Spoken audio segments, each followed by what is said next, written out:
Okay, welcome to this video for Bitcoin School. Today we're going to look at what is money. What does that word even mean? Bitcoin is trying to be, the goal of Bitcoin is to be the next global reserve money or currency. What does that word money mean? So this video we're going to look at the global reserve currencies historically, how long they've typically lasted. Is money just a social construct? And the concept of money is your time and work stored for future use. So we're trying to store our energy to use it in the future. So if that's of interest to you, then stick around for this video of the Bitcoin School. In the Bitcoin school, we learned to trade. Digital coins, man, we getting paid. Crypto world, it ain't no charade. Navigating blocks like a digital arcade. Peer to peer is how we roll. Code it up, we in control. Crypto wallet makes us whole. Stacked in Satoshis, that's the goal. Bitcoin school, we staying cool. Okay, first up really quick is the history of dominant global reserve currencies. So you can see over the last 7 or 8 centuries, we've had 6 or 7 different global reserve currencies. They've all lasted 80 years, 95 years, 100 years, on average about 95 years. And the US is now into its 105th year as the global reserve currency. So it's right on the limit of that range. So historically speaking, we're due for a change in the global reserve currency. And the question is it going to be Bitcoin? Is Bitcoin the next step? And it looks like it might be. So the next video we're going to have a look at is from YouTube channel. It's been clipped a little bit. And it's just trying to make the point that money is a socially constructed concept. So let's check this video out. Arguably the most important social construct to ever exist. The thing that makes the world go round. But how did money first come about? What are its origins? Spoiler alert, what you are probably told about the origins of money is completely wrong. Watch until the end of this short video to see the actual truth. But first, what is money actually? Money is a social unit of measurement. If you go to a store and ask what something is worth, they won't tell you in terms of chickens, but rather the local currency that your region uses, such as dollars. People have used all sorts of money throughout history. Tally sticks, clay tokens, seashells, whale's teeth, gold coins, rocks, or digital blips on a screen. What we call money is a socially constructed accounting tool. In other words, it is not a commodity or a concrete thing at all. You can no more touch a dollar or a British pound than you can touch an hour or a cubic centimeter. So this is an important concept to understand, is that even though you can technically touch a US note or a euro or a coin, you can touch it, but he's making the point is that you can't touch the value. The value is in your head, and it's been agreed upon by enough people that value is real because enough people agree that paper or that coin has that value. So even though you can physically touch money if you have cash, the value is not able to be physically touched. And such abstract systems of accounting emerged long before the use of any particular gold tokens of exchange. Money is used to measure debt. A dollar bill or a coin is effectively an IOU. In this respect, there is no fundamental difference between a silver coin, a dollar coin made of copper-nickel alloy designed to look vaguely like gold, a green piece of paper with a picture of George Washington on it, hello, or a digital blip on some bank's computer. Technically, anybody can create money. The hard part is getting that money accepted.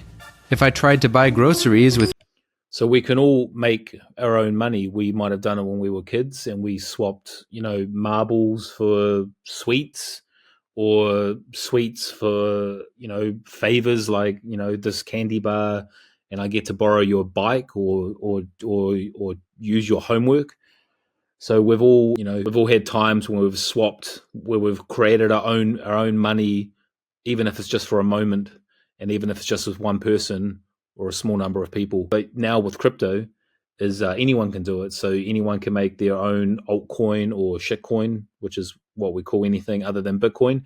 But the Bitcoin code is open source. Anybody can directly copy and paste the Bitcoin code and start running their own perfect copy of Bitcoin.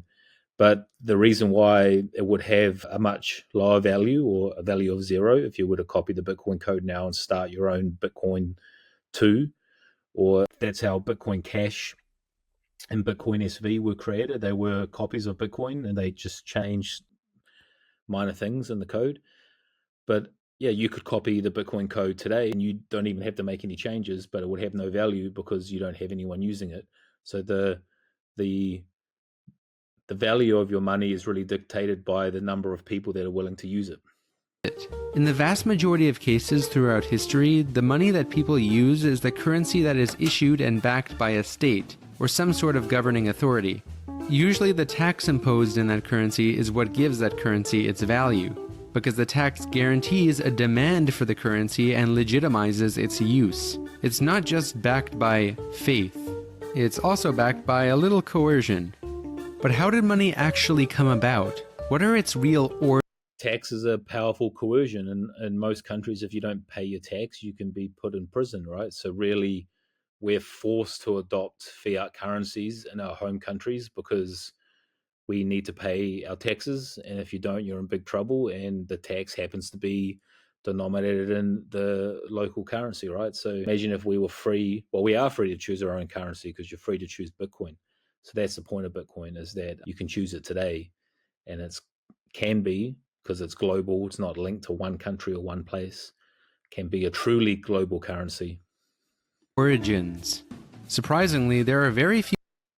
Okay, so that's the end of that. We'll move on. So money can be anything, but will someone else accept it? Like I said, you can use anything. You can create your own Bitcoin right now. You can copy the code, but will someone else accept it? So it's only as valuable as the number of people willing to accept it. So this is the network effect. The biggest monetary network will win. The US dollar currently has the biggest monetary network because it's the global reserve currency. Other nations hold US dollars as reserves. So that's why it's a global reserve currency, right? But the Bitcoin network effect is growing by the day. And if it stays on track, it's going to catch up and it's going to surpass it. So fiat money is debt. Every dollar is IOU. So gone are the days where a gold coin was actually made of gold and it had an underlying value, whatever the gold price was, or a silver coin was made of silver and the silver had an underlying value. Now our coins made of the cheapest metal they can find. They're not gold, they're not silver, and the paper money is just worthless bits of paper. They have to be issued by a central bank, and they're issued as debt. So every dollar in existence at the moment, no matter where you are in the world, what currency it is, it's all debt. We have a debt-based system.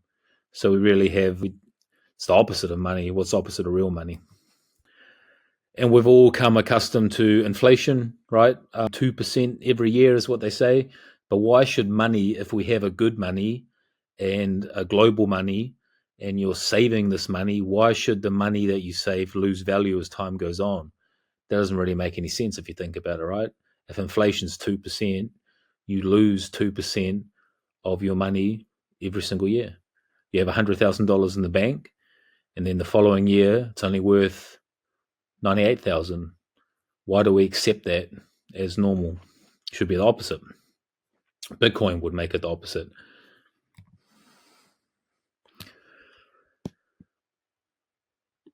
Okay, it's another great video from Jeff Booth, who is a very well-known Bitcoiner, and he talks about exactly that, how under a Bitcoin standard, your savings would get more valuable over time, and under a fiat standard, your savings get less valuable over time. But obviously, I'm going to let him, the genius himself, explain this. So all over the world, if you measure in Bitcoin, prices are falling to the marginal cost of production. The only difference is so all over the world, if you're pricing it, whatever fiat instrument, prices are rising. So essentially, Bitcoin is telling you the truth in what's happening in the world. And it doesn't matter if the debt gets destroyed or hyperinflated away. Bitcoin, just being an honest ledger, is imposing that discipline. And you can measure what should be happening in a free market. In other words, prices falling, the marginal cost of production is happening in Bitcoin. So now, Kelly, entering into Bitcoin, his bonds are getting upgraded twice, while U.S. bonds are getting downgraded. That system is, and it starts really small in networks. So you have a global network effect. Anybody on Bitcoin, in other words, any person on the planet that knows right now could say, I'm going to move out of a system that is going to constantly steal my wages into a system that doesn't. And because it's an open monetary network, open decentralized system, anybody on the planet can do that. And what's happening is, as people are starting to see that, they're moving, and then they're starting to cluster in regions. And as those clustering, and as there's trading within this on the circular economy on that, it's expanding. And it's expanding all over the world in different regions, some faster than others. And Bitcoin Beach, which was a small experiment, but then when this corner store gets on, another person, then all of a sudden other people want to see what's happening there, and more people go to El Salvador to see what's happening there. And then it moves into the president saying, wait, we can give economic freedom to our country and step out of this punishing system by adopting Bitcoin. Then the president sees it and adopts it. And then more people start to see it. Then other countries start to say, wait, what are we doing in this repressive system?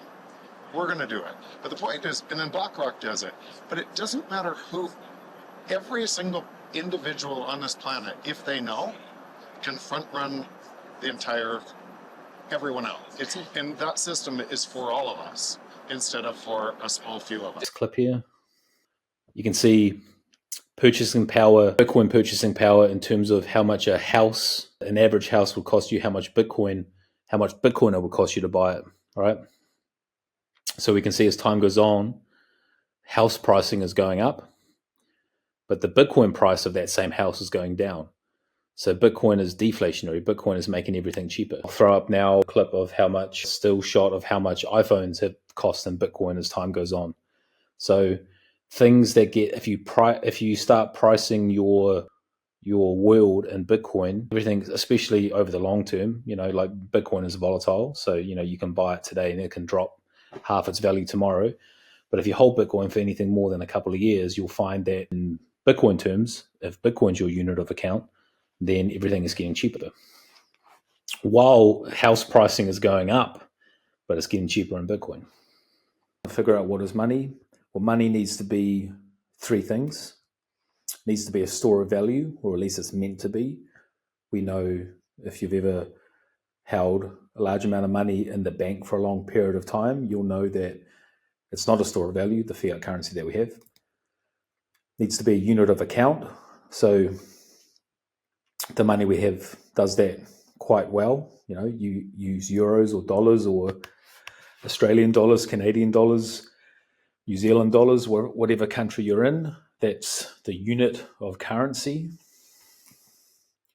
and a medium of exchange, right? So for an exchange to happen, there needs to be at least one other party willing to accept your money.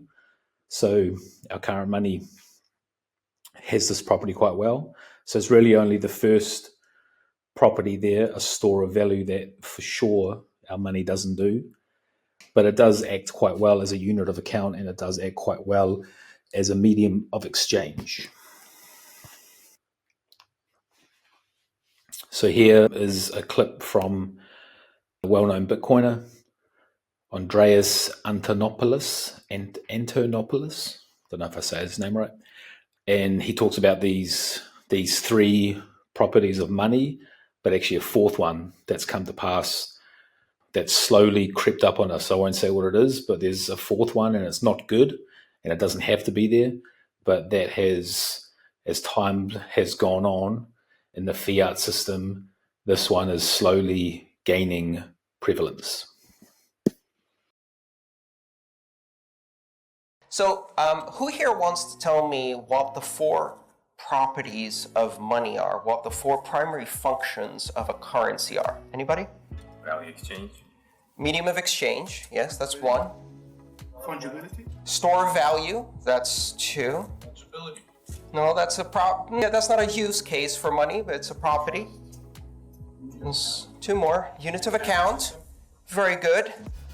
What's the 4th one? System of control. What? I don't remember reading that. System of control. Turns out, we've had money for thousands of years. Potentially tens of thousands of years. It's really hard to tell how far back money goes. But the money we have today is very different from the money we have in the past, because something changed in the last 50 years that has fundamentally altered the course of money, of currency, of this system of communicating value to other people. We have the 3 components: medium of exchange, unit of account, and store value. Those have been around for millennia. And then something happened.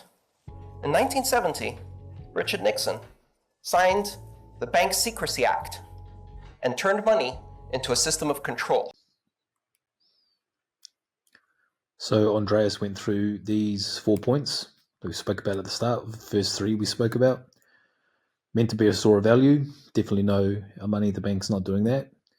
And we covered that it's doing these 2 quite well. Unit of account, medium of exchange. But how, like bananas can be a unit of account and they can be a medium of exchange. You really need your money to store its value. And system of control. So, as I alluded to before the video played, as time goes on, there's more and more controls on the fiat banking system. Like the Canadian truckers, if you donated 50 Canadian dollars to the truckers, you found your bank account was frozen or cancelled. If you've ever tried to withdraw, 10,000 cash or something from your bank, they'll ask you a bunch of questions and may even deny your request. It's meant to be your money, and then now they're asking you why the hell you want your money. Some funny videos online of some Australia has a big problem with it, of Australians going into their bank asking for money and just giving, fucking ridiculous, just making up stories, trying to gross out and freak out the bank tellers.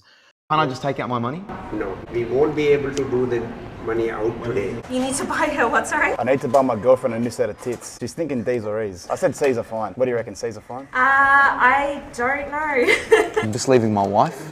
Oh. We're getting a divorce, it's a bit messy. I don't want her to have any of my assets, she's not getting any of my cash. It's for penis enlargement surgery. So it's a pretty serious procedure. I'm not really confident in my package, I'm sure you'd know. So I just need the cash. I got a sick gambling addiction. So that's why you want to block the money? Yeah. The money's probably going to go straight in the machines. But you shouldn't have to explain what you need your money for. You should be innocent until proven guilty, but the fiat banking system wants to, assume everybody's guilty of some crime and you're trying to prove your innocence. It's like backwards. So Bitcoin can fix this we'll go into this in later videos about how Bitcoin transactions work and how they can't be stopped and what part of the, how they actually, the powers that be have realized they can't control Bitcoin itself, but they can try and sort of control the on-ramps and the off-ramps, the exchanges trying to buy and sell Bitcoin. But in terms of just sending Bitcoin to someone is unstoppable. But they may be able to, and they have stopped people getting onto exchanges, buying it and or selling it, because that's still fiat ends of the system. But anyways, we get into that in more detail later. So I just want to finish with a nice clip to sum up what I think money is. Jack Mallers from Strike says it best. Money is time and energy in abstracted form. So I'm going to let him explain. There's an end game here where we set a new normal. Are we actually just going to reshape the world now? Like, how do you think about that? Because we can explain Bitcoin as a exit for current economic issues or short-term upcoming economic issues, but also should we be framing a new end game? I just love the money is time and energy in an abstracted form. And I like Bitcoin can be that for you. That's what money is. When people say okay, so let's just take how I live, for example. I own no dollars. I own 3 things in my life, literally only, excluding whatever, shirts, hoodies. I own Bitcoin. I own my house. I own my company. That's it. Bitcoin is my money. Bitcoin, and what does that mean? Bitcoin is my time and energy in an abstracted form for me that I acquire to exchange later for the things I need in life. And I think Bitcoin can be that for people. It's very simple. Like my quality of life and the way I live hasn't changed. I just spend on credit cards. So I'm borrowing the thing that only goes down and I save in the thing that only goes up. When we all go to dinner, I pull out the same financial instruments you guys do, but I use a different money. I use a different tool, a different technology to store my time and energy. And I think that's what it can be. And think about it, like no one uses the dollar as money. No one uses the dollar to store their time and energy. It's stocks, it's gold, it's real estate, it's Airbnb investments. Everyone's trying to figure out what technology, what's the best money we have? What's the best thing to capture, save, and store, exchange our time and energy? So I think it's an exit door for that. Exactly. The invention of Bitcoin is so mind-blowing. Bitcoin is time and energy money. Like, how do you create Bitcoin? Who creates Bitcoin? It's created with energy. It's like, right? Proof of work. How much energy? Is it this amount of energy, that amount of energy? No, 10 minutes worth of energy. It requires energy, and that amount of energy is denominated in time. So money is our time and energy in abstracted form. Bitcoin is time and energy money. So I don't know. Like, I think it's that simple. Instead of using real estate or equities to store your time and energy, or dollars or bonds, I think people will use Bitcoin. In the Bitcoin school, we learned to trade. Digital coins, man, we getting paid. Crypto world, it ain't no charade. Navigating blocks like a digital arcade. Peer to peer is how we roll. Code it up, we in control. Crypto wallet makes us whole. Stacked in Satoshis, that's the goal. Bitcoin school, we staying cool.